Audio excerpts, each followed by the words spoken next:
Dəyərli izləyicilərimiz, hər birinizi salamlayıram. Mən Fes Akademiyinin tarix müəllimi Gülnar Mirzəyeva. Bugün sizlər üçün sertifikasiyaya düşə biləcək mövzular haqqında danışacağıq. Görək MİQ və sertifikasiya imtahanında gəlin baxaq hansı mövzulardan istifadə olunacaq, hansı mövzulardan daha çox sual düşə bilər. İxtisasla bağlı suallar aşağı səviyyədə olmayacaq. Sadə suallar gözləməyin. Ən yuxarı, ən pik səviyyədə olan suallar düşməlidir. Yəni mütləq şəkildə dəyərli müdavimlər, suallar ağır və çətin düşməlidir. Gəlin bərabər həmən çərçivə sənədindən danışmağa başlayaq vaxtınızı çox almadan. Tarixlə bağlı məzmun sahələri hansılardır? Tarixi zaman, məkan, dövlət, şəxsiyyət və mədəniyyət. Tarixi məkan mövzusunda MİQ imtahanında 7-8 xəritə sualının düşdüyünü bilirsiniz. Yəni xəritə ilə bağlı məsələlərə diqqətli yanaşın və mədəniyyət. İkisi Azərbaycan, ikisi dünya tarixindən olmaqla 4 mədəniyyət sualımız var və mədəniyyətlə bağlı mövzuları diqqətli şəkildə mənimsəyirik.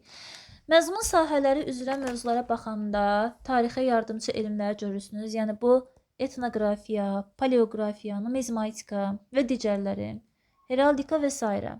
Tarix elminin əsas anlayışları, əlbəttə ki, bunun sütunlarından danışır və tarix elminin əsas zaman ölçü vahidləri.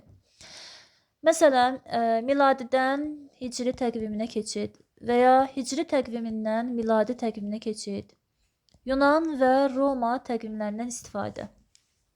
Bölmə haqqında sual 2021 MİQ imtahanında düşmüşdü. Sonraki illərdə düşməyib, amma bu il düşməyəcək deyə bir şey yoxdur. Yəni ki, proqramda, çərçivə sənədində var.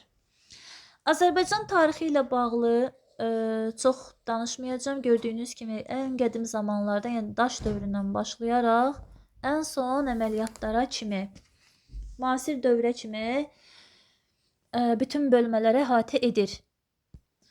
Qədim daş dövründən sonuncu əməliyyatlar daxil olmaqla, yəni nə varsa hər bir imtahanda görə biləcəyimiz suallardır.